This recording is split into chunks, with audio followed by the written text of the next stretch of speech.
Estimados amigos, estamos aquí una vez más en Plataforma Democrática, su programa que desde un punto de vista democrático, plural y alternativo nos permite analizar y comprender la realidad nacional conjuntamente con la participación de Víctor Andrés García Concheput y su servidor Ángel Delgado. Les recuerdo a todos ustedes que este es un programa que se transmite a través del canal BHTV de Cable Más y se retransmite también por las redes sociales de la Coordinadora Republicana. Muy bien, esta semana ha sido una semana, como ya todas en realidad, no son semanas espectaculares, sino son semanas donde se reitera una situación general que no termina de sorprendernos a nosotros, que siempre tiene algún elemento nuevo a comentar, y esta semana, sin duda alguna, uno de los temas importantes ha sido el rol que le ha tocado cumplir a la Subcomisión de Acusaciones Constitucionales, que como todos ustedes saben, es una instancia derivada de la Comisión Permanente, encargada justamente de llevar adelante los llamados juicios políticos que se derivan tanto en el llamado antejuicio cuando la Fiscalía pide que a uno de las autoridades que tienen un fuero especial se le levante el mismo para hacer de conocimiento y de investigación del Poder Judicial y la Fiscalía, o en su defecto, las infracciones constitucionales que acarrean o que pueden acarrear una destitución del cargo y una eventual inhabilitación para asumir cualquier responsabilidad de carácter público. Bien, en esta oportunidad, el día martes de esta semana se reunió la comisión, la subcomisión de acusaciones constitucionales y vio un punto importante. Dio curso, admitió la posibilidad de la denuncia que ha interpuesto, escuchen bien, la Fiscalía, la Contraloría General de la República, que es un órgano autónomo y especializado justamente en verificar el cumplimiento de las normas administrativas para toda la administración y para el gobierno incluso. En consecuencia, el problema de Dina Boluarte, la incompatibilidad que este organismo, la Contraloría, ha detectado, no nace de un sector del Parlamento, ni siquiera de la opinión pública a través de la prensa, de ningún grupo opositor, sino es una tarea ordinaria y recurrente que hace la Contraloría para justamente verificar si las autoridades y las instancias estatales están cumpliendo los procedimientos administrativos. Y en este caso concreto, como todos ustedes conocen, ha verificado que la ministra de Estado, en el tema de asuntos sociales, tiene una incompatibilidad porque se desempeña al mismo tiempo como una autoridad en una entidad privada, cosa que está expresamente prohibida por el artículo 126 de la Constitución. Muy bien, esto entonces ha generado un primer problema, ya está el trámite en marcha y sobre eso vamos a comentar. Y el otro asunto pendiente es uno que se está viendo el día de hoy, viernes, que es justamente el resultado o la opinión que tiene el congresista delegado, es decir, el ponente, en el caso de la denuncia que la fiscal de la Nación ha hecho contra el expresidente Merino, contra Antero Flores Arauz y el exministro del Interior, ¿correcto? Y sobre eso hay un informe del delegado, el congresista Cabero, que considera él que no hay responsabilidad y eso ha motivado un conjunto de reacciones en un sentido y en otro. Sobre estos dos puntos que están a cargo de la Comisión de Acusaciones Constitucionales, yo quería conocer los planteamientos de ustedes. Empezamos por Víctor Andrés, saludándote en primer lugar y pidiéndote cuál es tu opinión justamente sobre el trámite que se le viene dando a estos dos asuntos en el seno de la Subcomisión de Acusaciones Constitucionales. Adelante, Víctor Andrés. Bueno, a ver, acá hay dos cosas que llaman la atención. En primer lugar, yo creo que el señor Alejandro Cabero, creo que es el ponente, yo he sido presidente en dos oportunidades de la Subcomisión de Acusaciones Constitucionales y sé que el ponente es muy importante. No es definitivo, evidentemente, pero es importante porque el ponente marca un poco el derrotero de la investigación y del debate después. Y el ponente, cuando hay un ponente que no encuentra responsabilidades, no recuerdo yo, en los años que he estado en esa subcomisión, que se haya volteado el caso después. No recuerdo. Porque esto el ponente lo plantea, se vota, y eso va después a la comisión permanente, porque la subcomisión pertenece a la comisión permanente. Sale de allí, es hija de la comisión permanente.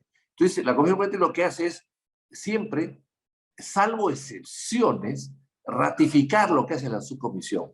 Y luego, lógicamente, esto va al pleno y se hacen las famosas 3 instancias que deben haber en un proceso político, básicamente, pero con algunas reglas del proceso judicial, ¿no? Algunas inspiraciones o algunas, digamos, pautas de un proceso judicial que se adopta en el proceso parlamentario, pero es finalmente diferente, porque acá no se está encontrando a nadie inocente ni culpable. Simplemente lo que se hace es permitir, porque como tiene un fuero especial, permitir que la justicia lo procese. Ese es el tema.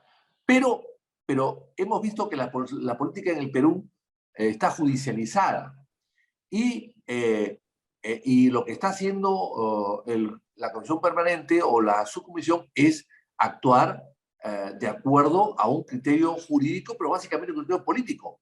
Criterio político que ya han empleado la Fiscalía de la Nación al denunciar a un expresidente algo inédito por la muerte de 2 personas que son muy lamentables, pero que a ningún gobierno, a ningún presidente del mundo se le puede de ninguna manera hacer un proceso por muertes de 2 personas en la calle, en una manifestación, en una protesta. Eso es insólito, eso es indebido. Y creo que el antecedente que se crea es muy malo, porque además con ese mismo criterio se puede enjuiciar a Vizcarra por casos parecidos, algunas muertes que hubo durante su mandato, pero sobre todo por los 200.000 muertos por mala política sanitaria y errores gravísimos en las disposiciones para no vacunarse o traer pruebas rápidas, sino pruebas moleculares, etcétera, etcétera, etcétera. O sea, eso es sumamente grave, mucho más grave que lo otro. Y sí son decisiones del gobierno que han llevado a la muerte masiva y colectiva de más de 200.000 peruanos. Entonces, allí no se ha hecho nada. Y en el caso de Sagasti, después de la renuncia de Merino, han habido también paros agrarios, bloqueo de carreteras con muertes, pero muertes de verdaderos campesinos. En el caso de las muertes de Inti y Brian, eran muchachos con antecedentes delictivos que no se sabe bien qué hacían allí y que a todo hace suponer que ha habido un sector de lumpen que participó en estas marchas para crear caos. Y de repente un sector de lumpen digitado por el gobierno o por los morados que estuvieron presentes y a unas gente de izquierda que estuvieron presentes, porque necesitaban sangre para llamar la atención y asustar al gobierno y obligarlo a renunciar. Y eso fue lo que sucedió. Buscaban un muerto y lo sucedió. Y da la casualidad que en la esquina donde murieron estas 2 personas, que fueron lamentables jóvenes muertos, no funcionaron las cámaras en ese momento. Pero el resto de las cámaras han tomado hechos bochornosos y casi una campaña, una batalla campal, o sea, con dardos, con fuegos, en fin, o sea, realmente nunca que yo recuerde las protestas de esta naturaleza, nunca ha habido una protesta tan organizada y con tantos elementos logísticos puestas a favor de las manifestantes que llama la atención. O sea, ahí hubo una orquestación. Y hay que recordar que el problema de Merino, y es un problema que le puede pasar a cualquier persona en el Perú, es que tú no puedes tomar el gobierno en minutos. Tú no puedes cambiar a un presidente y poner otro presidente en horas, porque el aparato del Estado sigue siendo el que se va, no el que llega. El que llega sin nadie. ni siquiera sin ministros que los nombra después. Entonces, el aparato del Estado no le responde a él automáticamente. Por eso es que se dan en las elecciones una transición para ir cambiando o adaptando o logrando fidelidad y lealtad de los principales cargos del país para la asunción del nuevo gobierno. Por eso es que se da una transferencia, una transición de 90 días. Y en 90 días el presidente que asume el poder, a los 90 días, más o menos, asume el poder y ya tiene, por lo menos, las principales autoridades del país son ya de él, nombradas por él. Entonces hay un control sobre el Estado. Merino no tenía control de nada, de nada. Yo he ido a Palacio de Gobierno en esos días y ni siquiera los secretarios le hacían caso, o le hacían caso al nuevo gobierno, los secretarios de Palacio. No le abrían las puertas. O sea, realmente culparlo al presidente Merino por 2 muertes cuando no tenía él control de nada en ese momento, en nada, bueno, me parece que es una decisión totalmente arbitraria y política. Por lo tanto, el Congreso también, con mayor razón, porque es un ente político, actúa políticamente y por lo tanto el Congreso perfectamente bien puede dictaminar que no hay responsabilidades del ministro, de 2 ministros y del presidente de la República por 5 días. O sea, inclusive en el caso de los ministros fue 1 o 2 días. Ni siquiera hubo transferencia de mando. Yo no recuerdo haber visto al primer ministro Antonio Flores Arauz o al ministro Rodríguez con una transferencia de mando en su despacho, en el nuevo despacho. No he visto, como tampoco lo he visto en Palacio de Gobierno con los secretarios. Entonces, realmente era una nueva autoridad que asumía un cargo en un aparato ajeno.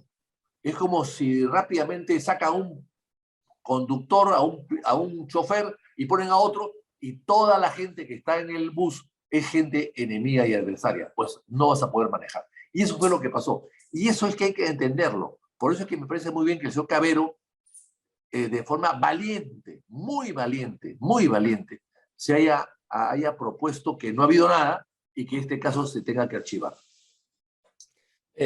Muy bien, Víctor Andrés, efectivamente, así es, efectivamente. Yo quería recordarle a los amigos que nos están escuchando y viendo a través del programa, que el objeto de este procedimiento, donde el Congreso tiene que autorizar el encauzamiento penal, la investigación fiscal y eventualmente ante la Corte Suprema de la República de los altos funcionarios, responde a una lógica, y es la que justamente estas autoridades, en el cumplimiento de sus funciones, podrían ser objeto de cualquier acusación de tipo penal de naturaleza maliciosa, justamente para interferir con su función.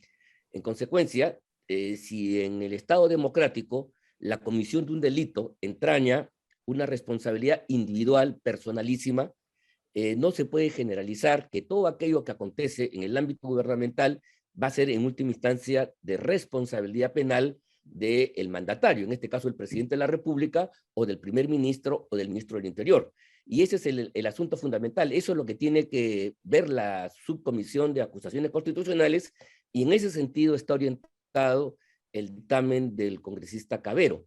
Es decir, señalar con toda claridad de que no hay ninguna evidencia, escuchen bien, ninguna evidencia que diga o que establezca que el señor Merino con Antero Flores y se reunieron para matar expresamente a Inti y Brian, y en consecuencia ahí sí habría un tipo de responsabilidad. Si eso no está acreditado a lo largo del proceso, todo lo demás es una especulación. En el último caso podría haber responsabilidad política, pero todos sabemos que la responsabilidad política no tiene connotación penal. Y entonces eso es lo que yo quería preguntarte a ti, Juan. Perdón, Ángel, yo quisiera añadir algo a lo que tú has dicho que es cierto. La responsabilidad política es la renuncia del ministro. Nada sí, claro. Más. O sea, porque además... No tiene connotación penal, eso es clarísimo. Exactamente, porque es lo que tú dices. Y la prueba, Víctor Andrés, es que si no todos los muertos que han habido bajo la era Sagasti, Castillo, ya todos ellos deberían tener un proceso penal abierto. una Mira, investigación fiscal abierta y una solicitud ante el Congreso. Eso es imposible, bueno, no es verdad. Eso lo sabemos nosotros perfectamente. Además que hasta donde yo conozco en el expediente, ni siquiera se llega a individualizar la responsabilidad de aquel policía o policías que hubieran sido los que han perpetrado este acto que sí. todos Oye, lamentamos, sin duda alguna. dos Bueno, pero cosas, querías volver Ángel. aquí, Juan.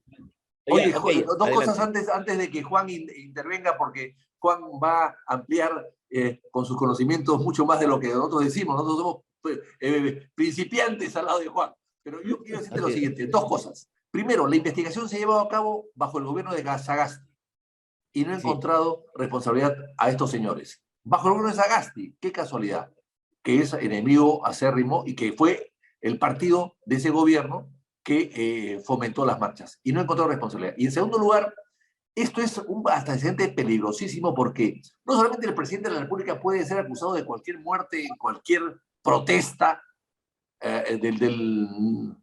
de aquí al futuro, sino que sobre todo los ministros del Interior. Los ministros, o sea, claro. ¿quién va a querer ser ministro del Interior sabiendo que hay una protesta y hay una muerte y automáticamente va preso? O sea, ¿quién va a ser ministro del Interior? No, nadie va a querer asumir ese cargo, salvo pues que se sientan pues inmunes totalmente. Entonces yo creo que ahí hay un problema que crea a un antecedente, a un precedente funesto. Y hay que recordar acá a José María de la Jara Lloreta. De la Jara, ministro de Belaunde. Fue ministro de Belaúnde del año 80, un hombre defensor de los derechos de las personas, gran demócrata, perseguido por la dictadura de Velasco, etcétera, etcétera. Un hombre sumamente honesto y muy calificado. Bueno, él dijo cuando asumió el cargo de ministro del Interior, dijo, si bajo mi gestión ministerial hay un muerto, yo renuncio. Y efectivamente, pocos meses después, El él Cusco, en el manejó las Cusco. cosas como pudo, dentro de la capacidad que tiene un ministro de manejar a las fuerzas policiales, que también es relativo. Bueno, él manejó las cosas como pudo y se produjo un incidente en Cusco con una muerte. Al día siguiente renunció. Nadie lo llevó a los tribunales. Él asumió una Exactamente. responsabilidad y renunció. O sea, su responsabilidad política es la renuncia. Es lo que la gente no entiende en este momento. Claro, o sea, la Jarita, como le decían, justamente hizo honor a su palabra y asumió la responsabilidad política, pero a nadie se le ocurrió procesarlo penalmente. Eso es lo que se quiere hacer ahora con Merino, Antero y el ministro del Interior. Juan, la palabra al respecto, tu opinión sobre el punto. Bueno, yo estoy acá eh, deleitándome con las precisiones históricas de Vitocho y tuyas. Mira, yo quisiera abordar el tema desde dos ópticas, ¿no? Una, la jurídica, obviamente, que no podemos dejarla de lado. Y el artículo 89, en varios incisos, pero quiero precisar el inciso F, es clarísimo. Si hoy la Subcomisión de Acusaciones Constitucionales señala que esto tiene que ir al archivo, la comisión permanente no tiene posibilidad de cambiar. Así lo dice el inciso Ajá. F. Se debate si es que no es procedente o va al archivo, pero definitivamente sea cual sea el origen, no es procedente o va al archivo, o va directamente termina en el archivo, no pasa al pleno. Ahora, si la posición de hoy día es acusatoria, cosa que podrían cambiar en la mañana y lo convierten en acusatorio, obviamente después de un pequeño proceso devolviéndose al congresista delegado o ahí argumentando eso, es acusatorio, la permanente puede decir no, o sea, rechazar lo acusatorio o decir sí. Sí. Ambas cosas están en el inciso F. Por lo tanto, si hoy gana la posición de que va al archivo porque no encuentran causal, va al archivo. Y no es, como ha dicho atrevidamente un abogado, el señor Juan José Quispe, abogado de estos muchachos Inti y Brian, que en el portal Guaira dice Alejandro Cabero tiene que comportarse como una mesa de partes, recibir el expediente y derivarlo. Los invito a todos a que vean el portal Guaira, Huayca Perú.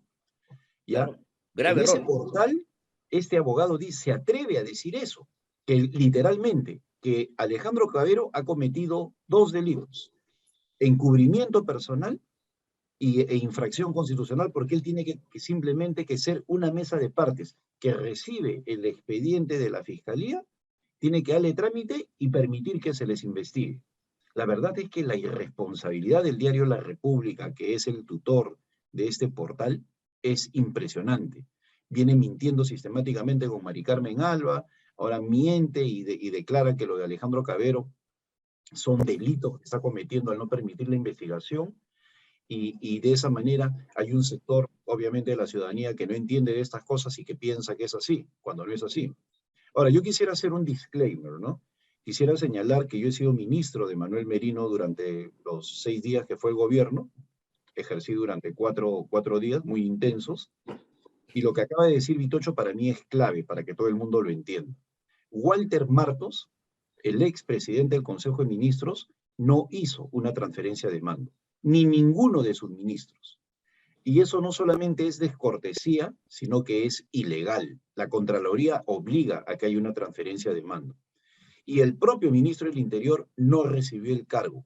Y hasta el momento que asume el ministro del Interior, Gastón Rodríguez, y que asume Andero Flores, ya estaban las marchas en las calles. Desde la misma noche que se destituyó a Vizcarra, ya había un nivel de violencia. Y con la violencia ya de manera dinámica, recibe el cargo, y obviamente el comando de la policía es el heredado. Y no es uno que se plantee de manera inmediata apenas asume el cargo. Igual sucede con Andero Flores, no recibieron ellos la transferencia de mando y la Contraloría no ha empezado acciones contra esos ministros.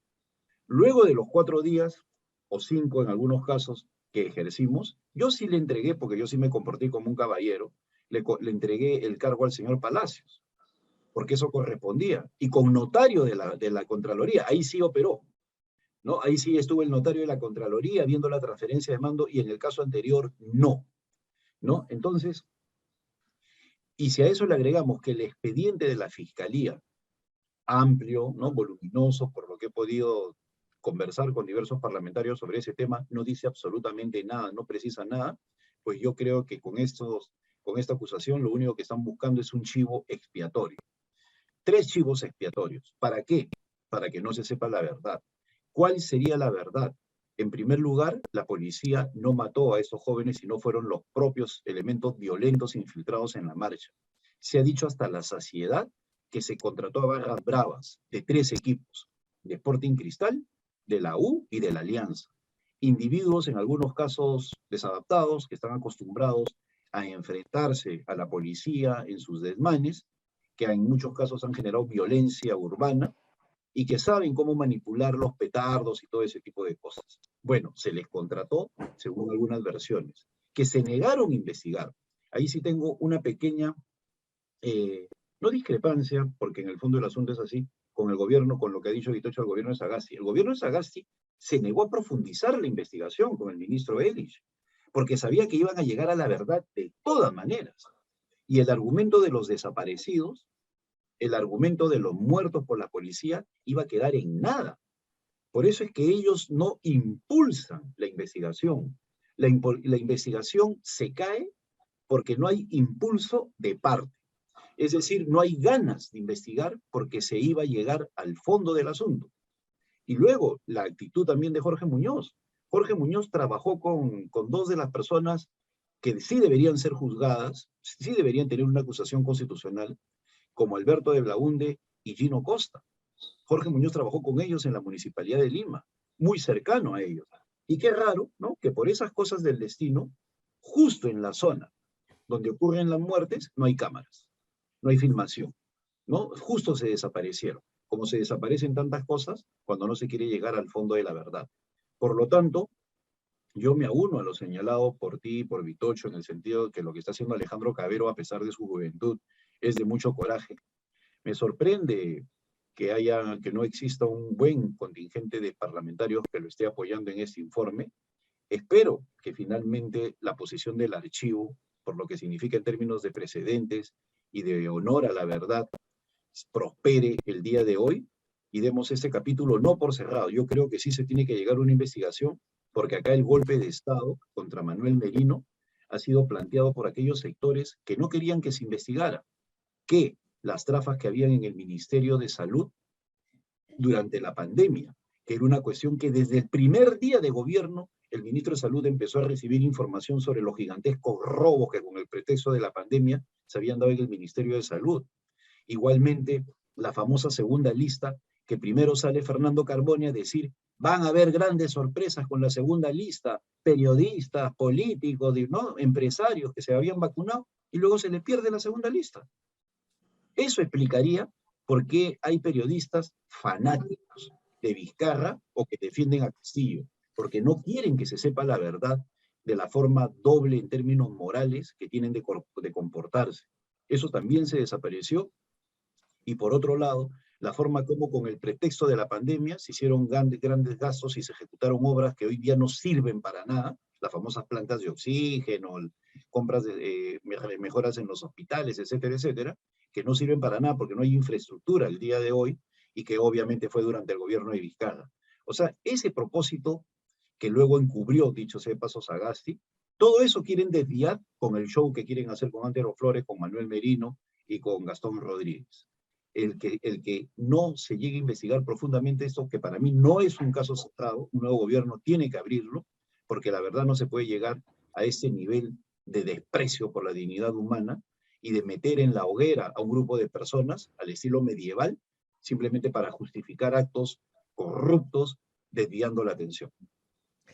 Bien, totalmente de acuerdo, solamente decir que este es un típico caso de persecución política donde el poder establecido remanente de Vizcarra conjuntamente con Sagasti hace una persecución contra un conjunto de autoridades que democráticamente y de acuerdo a la Constitución asumieron el mandato ante la vacancia de Vizcarra. Es eso lo que se está condenando en última instancia.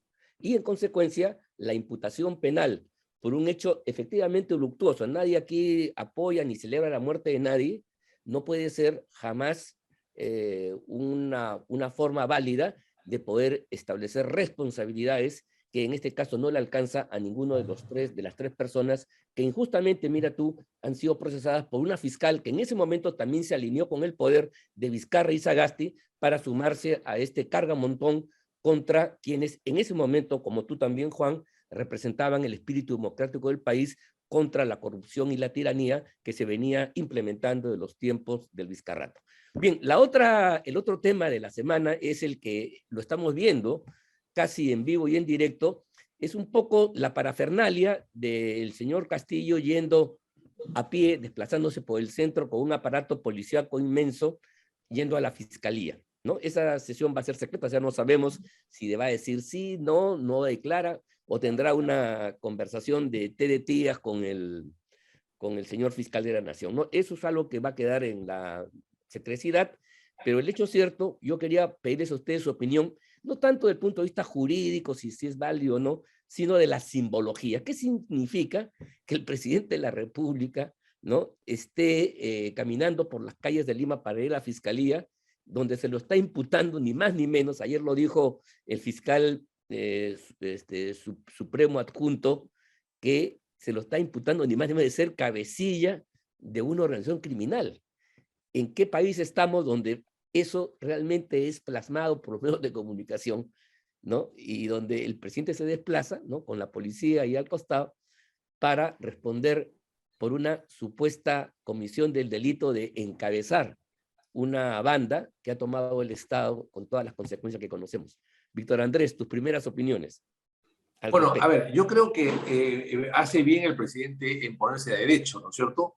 Es una pena que sea el primer presidente del Perú que tenga que ir a la fiscalía a pie o en auto, en este caso a pie, a hacer sus descargos. Me parece que es bueno que vaya, pero es triste también ver cómo el presidente de la República camina por la calle rodeado de guardaespaldas para ir a la fiscalía que está tan cerca del Palacio a ponerse en manos de un fiscal supremo que le va a hacer una serie de preguntas. O sea, eso es triste, lamentable, vergonzoso, aunque lo haga bien, pero de todas maneras el país sufre, no me imagino pues yo viendo a Piñera o a Boric o a Duque, inclusive a López Obrador o a Alberto Fernández, Bolsonaro, etcétera, yendo pues a una fiscalía, pues, o sea, la verdad que no me lo imagino. O sea, es una vergüenza para el país que esto sucede. Pero es cabecilla, de acuerdo, cabecilla de las Fuerzas Armadas, cabecilla del país, cabecilla del gobierno, pero ahora resulta que es cabecilla de una organización criminal. O sea, también, o sea, ya pues, Cierto. me parece que es una burla, pues, ¿no? Y ahora, él ha debido, claro, él por tratar de quedar bien con la gente que está tan desesperada y tan decepcionada con él, ha querido ir a pie a la fiscalía, cuando en realidad la fiscalía ha debido ir a pie a Palacio, que era lo normal. Él lo recibe en Palacio. Pero claro, creo que ha querido tener un gesto político diferente para ganarse un poco la adhesión de la gente, que del 70-80% de la gente que cree que es culpable de lo que se le acusa, ¿no? Entonces, en fin, me parece que vamos a ver qué pasa, qué se resuelve, pero no es una buena señal en el país. O sea, este tipo de cosas, por ejemplo, fíjate, he leído ayer que el ministro Graham, y eso hay que tratarlo en un momento determinado, está pidiendo que se prorrogue la devolución de impuestos a las mineras por 3 años más, porque vence en diciembre del 22. Es un beneficio a la minería, la devolución del IGB. Bueno, pero ese beneficio no lo tiene la industria manufacturera, no tiene nada, nadie lo tiene en el Perú, salvo la minería. ¿Y por qué? ¿Y qué dice el ministro? Que no, esto trae más inversión. Ah, caramba, trae más inversión. ¿Y qué cosa es lo que impide la inversión? ¿Esta devolución? No, las actitudes Claro. como las del señor Castillo, los ministros traferos, los empleados, los sobrinos coimeros, el secretario general que tiene 20.000 dólares en el water. Eso le hace más daño a la inversión que la devolución de impuestos a la minería. Porque además, ¿por qué no se le devuelven impuestos a la industria? O la industria no vale en el Perú, o la industria no da trabajo en el Perú. O sea, la minería da el 60% de los ingresos del Perú, sí, pues, y la industria da trabajo, mucho trabajo, más que la minería, pero no, a la industria no se le puede dar ese tipo de beneficios y a la minería se le prorroga. Pero ¿qué cosa más daño le hace a la minería? ¿La no prórroga o los actos de violencia y los incendios de los campamentos mineros que se están llevando a cabo todos los días y que no hace nada el gobierno para reprimirlo o para conservarlos? Bueno, pues, entonces es el mundo al revés. O sea, entendemos mal los mensajes. O sea, es un gobierno que no tiene prioridades, que no tiene objetivos. Es un gobierno que está a la deriva, que tiene un ministro que quiere prorrogar beneficios y cuando el resto del gobierno destruye la inversión minera, la inversión no minera, etcétera, etcétera, etcétera, destruye con sus actitudes, con sus delitos, con sus tráficos de influencias, etcétera, etcétera, etcétera. Entonces, hay que ser coherentes, señores del gobierno. Muy bien. Juan, mira, Víctor Andrés ha señalado que la opción que tenía el presidente de la República dentro de sus facultades es que el fiscal de la Nación fuera a Palacio y de modo reservado le tome su manifestación. Eso es lo que ha ocurrido además en otros casos cuando alguna autoridad parlamentaria ha tenido que buscar una declaración del presidente o incluso alguna autoridad judicial en algún momento de carácter testimonial, va donde la autoridad, en este caso el presidente, y ahí es donde él hace su correspondiente deposición. Este no es el caso. Yo quiero que veas el símbolo. El señor Castillo, con un despliegue policial increíble, ha puesto pues patas arriba el desplazamiento, el tránsito, los negocios, las actividades comerciales en el centro de Lima, y hace una marcha gloriosa, ¿no? A la fiscalía. ¿Qué significa eso desde el punto de vista, ya no de lo jurídico, ya eso ya sabemos, eso tiene su propia cuerda separada, sino cuál es la simbología? ¿Qué está pensando este personaje en su cabeza para, en lugar de escoger la forma discreta de salir del trámite, pretende hacer un acto de afirmación política, ¿no? Porque eso de desplazarse por las calles, caminando, ¿tiene algún tipo de connotación, alguna lectura política, Juan? ¿Qué te parece? Mira, yo nunca insulto a un presidente, por eso no lo llamaría sinvergüenza, ¿no? Pero por lo menos actúa con poco sentido de lo que es la vergüenza. Mira, él, como tú bien has señalado, es una persona que debería estar compungido, porque él está ingresando por la puerta falsa a la historia del Perú. Es el primer presidente en ejercicio que es investigado por la Fiscalía por delitos de gran corrupción y nada más y nada menos que por ser líder de una presunta o de una organización criminal, según los testimonios de 3 colaboradores eficaces, no uno, no dos, 3. Y hay un cuarto que dicen que ya está empezando a hablar. Y se presume que Silva también se acogería, porque ya sabe que los 30 años a su edad lo van a condenar a morir en la cárcel. Entonces, el asunto es grave y él no es consciente de la vergüenza también que nos genera en nosotros como ciudadanos. Él como si fuera esto una cuestión simpática, ¿no? Épica. Alegórica, se va caminando paralizando el centro de Lima como si fuera gran cosa acudir a la fiscalía. Independientemente de los resultados, ya se convirtió en el primer presidente que es investigado en el ejercicio de su función. Él, si hubiera actuado de una manera discreta, podría haber convocado a la fiscalía a su despacho y de esa manera tramitar esto de una manera más sobria, más correcta. Porque como tú y Vitocho muy bien han señalado, los procedimientos del Parlamento son similares en términos jurisdiccionales a lo que significa la forma como se comporta el Poder Judicial. Es decir, la Fiscalía acude al despacho de de todas las autoridades aforadas por la Constitución. Y yo mismo, en alguna oportunidad, he sido convocado por la Fiscalía para temas vinculados al gobierno de Kuczynski y ellos acudían a mi despacho. Y acudían con los abogados de todas las partes involucradas porque me daban esa prerrogativa.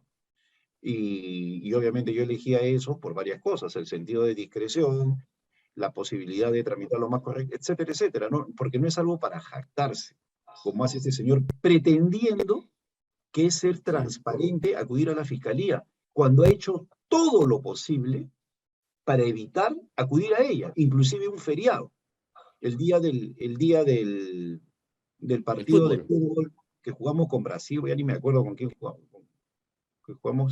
con Australia. Bueno, con Australia. Con Australia.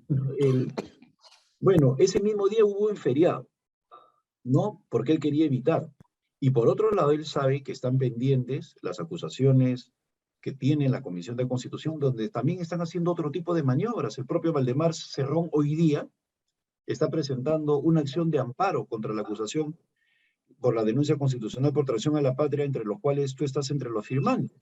O sea, él dice, yo me manifiesto con transparencia y en paralelo hace una serie de maniobras para evitar que esto sea tramitado correctamente. Igualmente las bancadas del oficialismo están atacando a María del Carmen Alba por haber ampliado la legislatura porque quieren que esto no se vea de ninguna manera en la actual legislatura y así ganar tiempo. Y ahora, haciendo un comentario respecto a lo que señaló Vitocho del ministro Graham. A mí no me sorprende esa actitud del ministro Graham. Mira, él como persona puede ser una persona, un caballero, ¿no? Pero técnicamente y políticamente es un desastre.